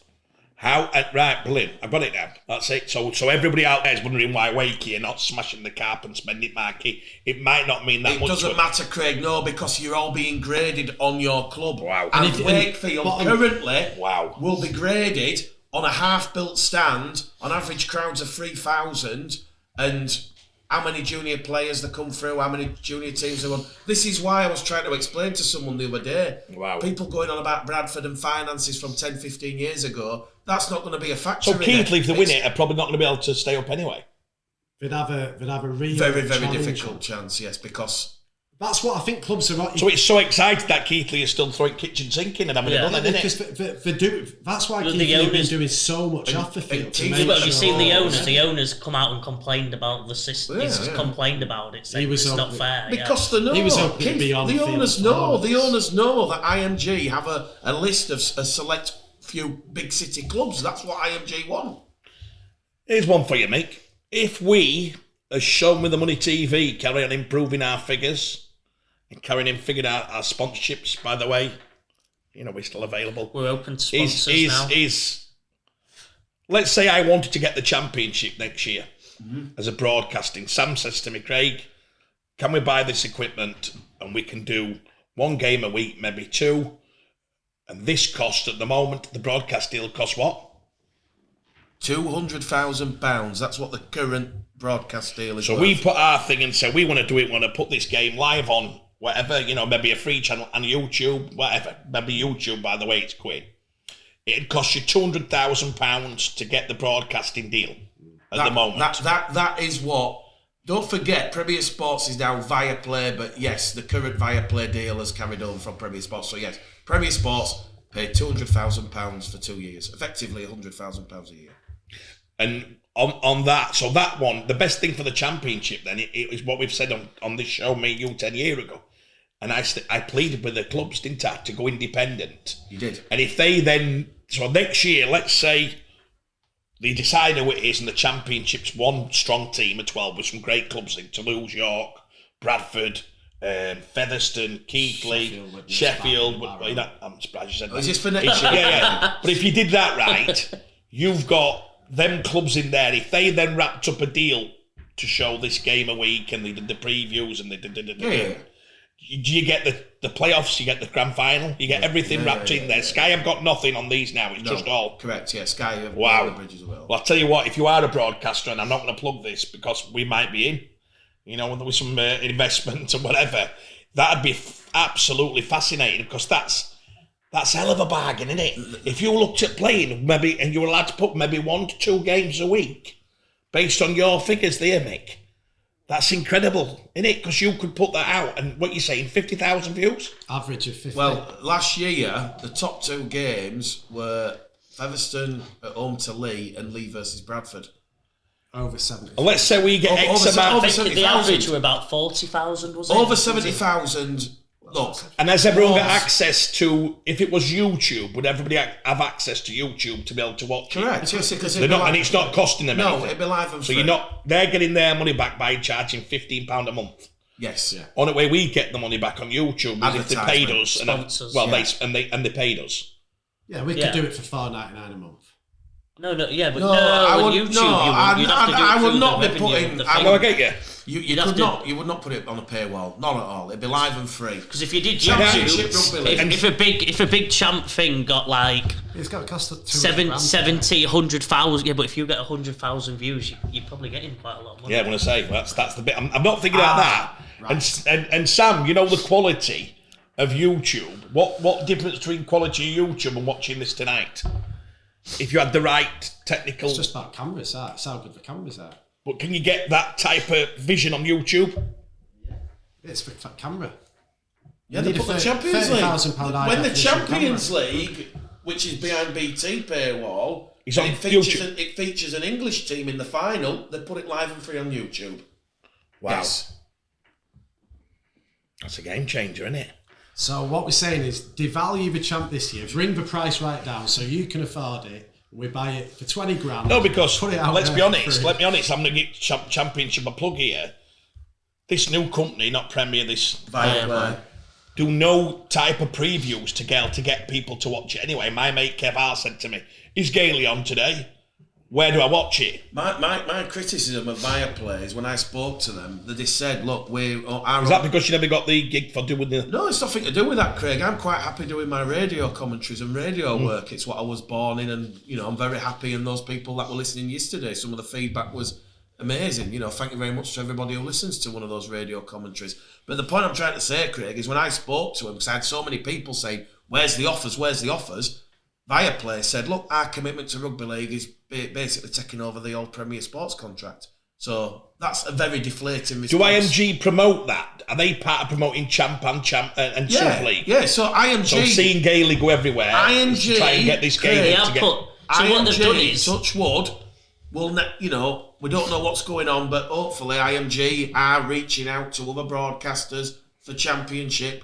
Obviously, well, it's not going to be called the Championship, it's going to be renamed something else, but what effectively is the second tier, IMG, hopefully going out to broadcasters. Well, it's interesting, isn't it? Because they've really shown, if you look at the way they've advertised this season in the Championship, like the RFL have, they've smashed out Gailey content, they've smashed out some other teams. That's what I'm saying, yeah. But they've not, very rarely in that have they linked it to Viaplay. So they obviously, I think they are preempting Viaplay not being interested next year and trying to sell. Wow. I reckon they're trying to sell to a new broadcaster. Well, MG, don't count SMTM TV out. We are in the running for the deal. It could be the biggest deal. We've got one of the greatest assets in the world. the one and only MG himself, the greatest commentator this world has ever seen. It'll be in my contract to keep me off of Bradford games. Hey, I tell you what, that sounds great. That Mick, honestly, I know it's a daft thing, but why would you not have a crack at that if you had the finances? I agree. And well, the Sportsman YouTube channel had quite a few League One games and a few National League games last season, and I think they also took 1 or 2 champ games on. So they've obviously got some sort of deal that we might be interested in doing, where we get 10 games for the season. I'd love to give us a game. Would you? Like Channel 4 did for Super League. Essentially, they got 8 to 10 games, where we could do the same, but have 5. We show 5 games on our channel in Champ, and we pick out 5 games that Viaplay for this season or for next season, whoever have got them, 5 games that they're not going to show, maybe the Sunday games. We'd go out on a Sunday and do the recordings. We get this deal done with this amateur thing, and then we get this deal done with that. We've only got Super League to take on, boys. I'll leave you with that one. Right, on to the Championship. It returned. Barrow at home to Toulouse. Again, we did a bit of a prediction on another show, which will be out on Show Me the Money Rugby League TV. As I said on that show, just quickly, I don't buy into this all. Toulouse are going to be weak. Yes, they have got a thinner squad, a little less depth, but they are the only full-time team in the Championship. And they have got that dual reg agreement with Catalans. That fullback was spectacular, to be fair to him. Ollie Oshaw. Oh my God. Yeah, listen. I've seen him swinging on 2 balls. I've got Toulouse firmly. Well, not firmly, but I've got Toulouse and Fev firmly in the top 2, and then we've got like a bit of a pick and mix with about 10 different clubs. I think that I've spoke to... But Toulouse for mine will finish top. And I think anybody who's bought into this sort of... Because what tends to happen in rugby league is one rugby league media outlet say, oh, they've only got 19 players, Toulouse are going to struggle, and then everybody else jumps on the bandwagon. But I'm like, looking at it, they've got 20 full-time players, which is more than any other Championship club. 20 more, nearly. Yeah, 20 more than any other Championship club. And they've got that dual reg agreement with Catalans. Now, I know you put Catalans in a relegation battle. Whoa, no, that's a separate show, and I never Steve it. Well, you have Catalans in the bottom 3. Not with this show. But what I'm saying is, I've still got Catalans in the playoffs, and I think a few other people have. Knocking on doors, Yeah. sure. So there'll still be excess players that aren't getting game times at the Catalan Dragons that will go to Toulouse if injuries bite. But yeah, fundamentally, it was a great game between Barrow and Toulouse, and they just need a goal kicker to Toulouse. But look, joking aside, the Championship's back. I was at Odsall yesterday. Very, very. Do you mean the SMT? Do you mean the SMTM Championship's back? Yes. I watched the game. I thought Toulouse did pretty well, but I think the exciting part about it is though, Mick, that when I watched it, they did also look beatable. I didn't watch it going like I did for Fev and Leigh against most other teams in the Champ. I'm not saying the No, I know that. I'm just reiterating it, saying they looked beatable. They didn't. Barrow were not on it at all. I spoke to Rio, who plays at Barrow, and he were like, we just weren't there today. It's sad. We played a lot better in some of the pre-season. You could say they didn't come to the races that day. So I wouldn't. They looked sharp though. Toulouse, Joe, at times in attack, it looked breathtaking. That. We'll see. I think they're definitely beatable. Yeah.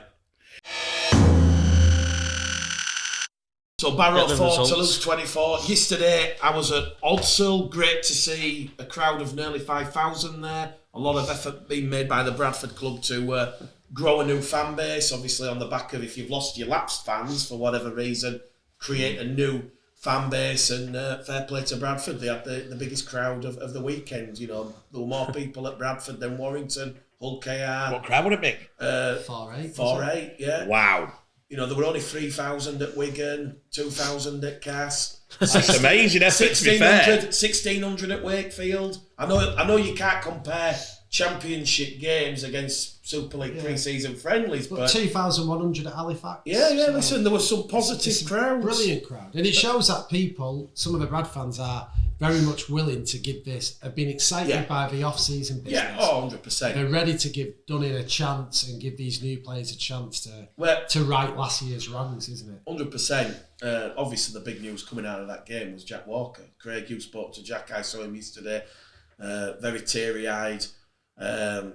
it's it's the never-ending story. You feel that he's had a good pre-season. He's done a lot of rehab. I did an interview with Jack a couple of weeks ago. Mentally, he got rid of the number 1 shirt because he felt it was spooked, superstition. So he's gone to 31, and it lasted 4 minutes yesterday. Touch wood, fingers crossed. Joe, sit back so I can't see. The tear, the hamstring tear, is not serious.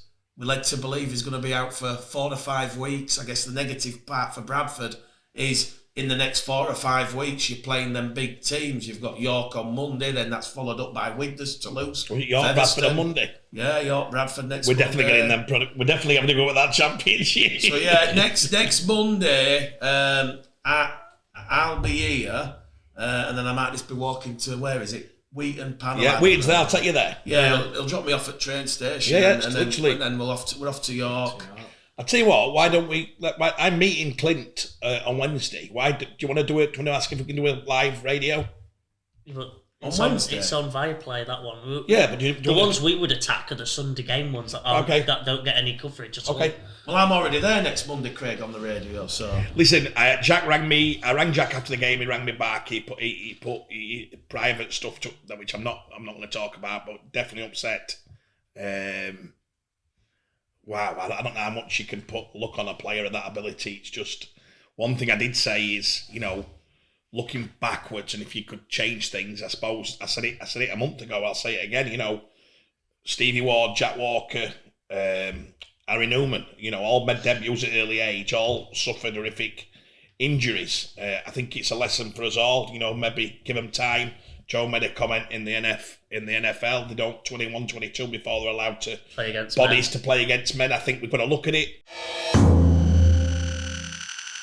We're back. Sorry about Jimmy. Just randomly stormed off. I think he's got a tennis lesson. Leaves it last minute, then gets a bit stressed. So he's gone now. So it's down to us.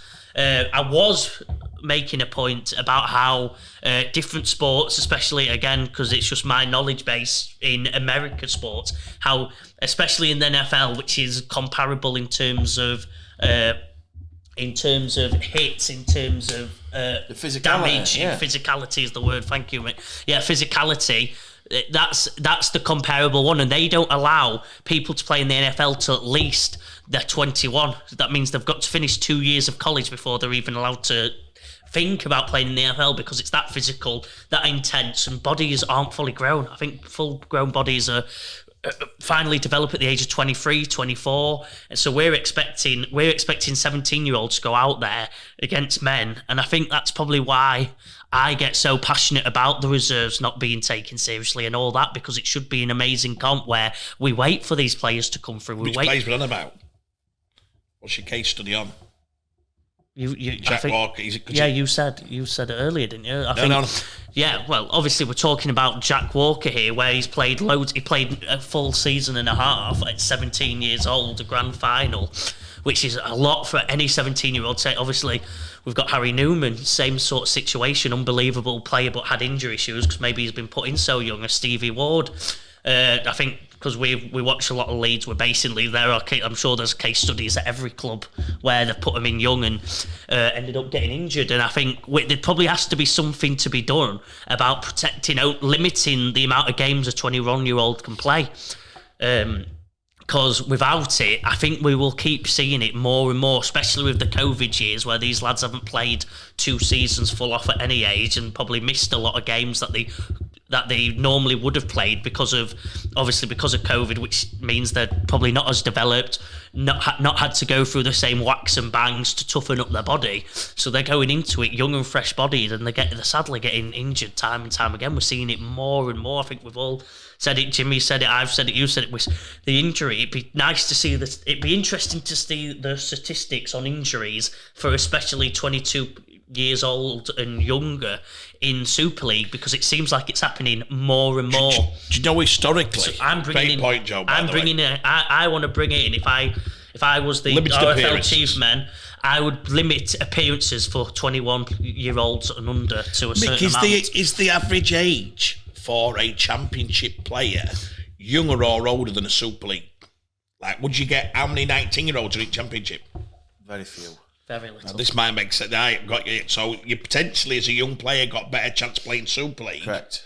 Because they keep the highest ranking youngsters are kept. Yes. By the clubs at Leeds and Saints and that. So they've got a chance of playing. The elite players will make a debut earlier in Super League than they would in Championship. Yes. Right, that makes sense then. My point on this is, and we're talking about Jack Walker's injury yesterday, obviously we know what's happened when he was playing at Leeds, and you know, it is quite, you know, obviously played a lot of games. Very sensitive for someone like Jack. If this happens, I don't think this will happen. I don't think the clubs have even consider it limiting young players' appearances to stop a Stevie Could, you Walker, know, it's right. Jack Good Walker. point. But if Jack Walker doesn't play that season and a half at 17, Craig, does he have the injury history that he's currently had now? I'm no medical expert, and you'd need to get somebody in Yeah, that can do no, that. but you're very close to Jack. I watch a lot of rugby, and I watch a lot of youngsters make the transition. I think it's very difficult at that age, and I'm terrible because I want to see him debut. So you can't have it both ways. You can't push for these young players to play. I think what Joe said, they should limit him to 10 games. Maybe you can't do more than 10 games. You can't play 3 consecutive games because... And everyone's different. You know, Morgan Smithers has played 50 consecutive games. But will that have effect on Morgan later on in his career? Probably yes. Sam Burgess, historically, you know. Yeah. He retired at 29. George Burgess. You know, 29-year-old George Burgess. Yeah. Early. These lads who debuted early. Callum McClellan's had some terrible injury problems. He was a young starter. He was around the game at a young age playing a lot of men games. So, yeah, I think there has to be some... Just for the body to go, you're trying to think of yourself at that age, aren't you?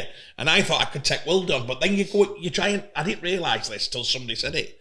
What other game or things would you go against a 29-year-old man?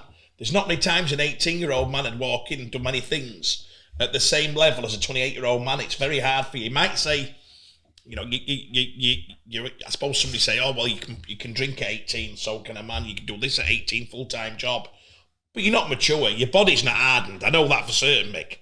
I know me as playing. I played football, then I played my tennis. There's no way on earth your body can take the hassle it does. When you're a bit older, you can take anything. Young players can probably come back quicker because the older legs can't. But you definitely get injured a bit more. And it's a collision sport, isn't it, Mick? I mean, you look at your Bradford. I'm thinking of it tonight. Watching of a weekend. If you look at the players, some of them, this collision tonight at Championship is going to be red hot, isn't it? Honestly, Mick, for 20 minutes at Warrington other day, you wouldn't want an 18-year-old kid running, them 2 or 3 Aussie lads from Australia. They're 29-year-old, 31-year-old men. They're 18 stone. Yeah. Imagine you're a young lad and you're coming at that, you know. So I think it's a good point what Joe said. I think it needs to be looked at. Yes, debuting him in. Can you just do common sense and allow the coach to pull that out? But on your point, Mick, it's so sad for Jack. He wanted the biggest impact of his life for Bradford this year. He was buzzing for the club, Mick. I've never seen it. He hasn't been as happy as that for a long time. He wanted to just show the world what he could do, and he wanted to. He really believes he could have put Bradford in that. Now, if it's only a 5-weeker, it's not the end of the world. I know you've got them tough games. Yeah, I know what you're saying. Yeah. That's what I was just saying. But bottom line is, it might just give him that bit of sensibility rest. If you watch the Leeds game, he got a twinge. He did, because we all saw it. Yeah. Maybe that's a lesson you go, I'm not going to risk anything. And I asked him, and he said, no, we're ready to go. We're ready to go. He's positive, we're ready to go. Yeah. But I think with Jack, there's always going to be another day when, you know, he was that far ahead of everybody on that pitch last week, I thought. At times, it were fantastic, that. Yeah. And you know what? Them 4,500 fans turning up to watch Jack Walker, you'll see them all turn up tonight to watch Luke Gale and whatever. You want to see the stars, don't you? That's the shame for him, innit? Your fans, well, they all sick, Mick, when he come off. I know young Flanagan comes on, so they're loving it. George. No, he didn't come on. It was Tom Holmes. Tom Holmes went to fullback. Got you. My fault. But as a supporter, once Jack comes off, do you go... Yeah. Well, you wanted to see Jack... No, well, I'm not going to speak for myself, but, I mean, certainly the mood on the terraces below where the commentary box was pretty much... You're moving Holmes to fullback, and everyone. The first half was very flat offensively by Bradford. Defensively, probably the best defensive 40 minutes I've seen in a number of years. You know, there was literally a lot of excitement in that defensive structure and play, but all everybody was talking about was Jack. Jack said he saw. We were there. Jack said he saw a gap and took the gap, and that's when he felt it. Yes, yeah, he did. He said I'd have scored a lot. He said I'd done all right. Bradford were playing towards the hospitality end in the first half. Yeah, it happened about 10 metres out from his own line, and as he does that little mazy kind of run, and then he sharpened up and went for it. And I saw it happen, and he's limping down the tunnel, and I'm like, oh no. Yeah, he's got a little baby, so he's got something to keep him occupied. But he was so happy, and anybody who saw Jack at Leeds last week, it were like, let's pray, 6 weeks. Let's hope he's back. Championship, get to see it. When do you play Keighley? When do we play Keighley? Who's we? I'm doing the show independent. Apologies. When did Bradford say but play Keighley? About 10 weeks away. Right. But look, we're pushed for time. I've got to get to Keighley tonight. Thank you very much for joining us. We will do a full championship preview next week. So if we're going to certainly not ignore the championship. We've done a prediction show already this week, and we've got the League One preview to record. And obviously, I'm sure we'll have our Super League preview where we just throw everything on the table. We've already done some Super League predictions for you today. I'm not changing mine. I'm going to give a plug to a new show as well, if you don't mind, mate. Yeah, it's fine. Yeah. So, guys, avid listeners, there's been a call for this. We finally do it. We're not going to have a chance to do it today, so I think we're going to go on to a live stream at some point this week and upload it. We are announcing the new show, Fantasy Rugby League. The username, password to our league will be sent in the section when we do the show. But get your teams ready, get your fun ready, because I think we're doing the Fantasy Rugby League show. I've got my team ready. The Show Me the Money League has been created. So tune in this week when it gets announced for the Rugby League Fantasy show. There you go. There you go.